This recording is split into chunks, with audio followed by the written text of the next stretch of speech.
Kysymys tulee tässä. Mikä on Ankkalinnan poliisimestari Sisun etunimi?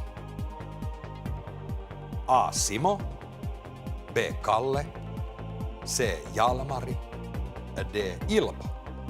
Akuankkaa luettiin kyllä niin paljon pienenä, että siis sitä odotettiin. Mä en varmaan enää, että oliko se keskiviikko vai mikä päivä se oli silloin. Mä oon tästä jutellut eri ihmisten kanssa, koska Klamydia jossain kappaleessa laulettiin, että muistaakseni, oliko se maanantaina vai tiistaina, kun se ei tule. Ja mun mielestä Helsingissä tuli keskiviikkona. Mulla on selvinnyt, että siihen aikaan posti ei ehkä toiminut ihan niin linjakkaasti kuin tänä päivänä. Se tuli vähän eri puolilla Suomea eri päivinä. Mutta mun mielestä se oli täällä Helsingissä, niin se oli keskiviikko. Näin mä muistelin ja sitä odotettiin aina. Ja se suurin piirtein kun se kolahti sieltä, niin se oli luettu ja A. Simo.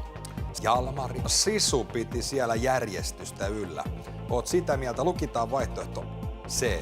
Täytyy sanoa, että mä en kerinyt kysyä sulta, mitä sä olisit tehnyt 1 000 000 eurolla, mutta ihan sen verran tästä ei tullut. Oikea vastaus on A. Simo.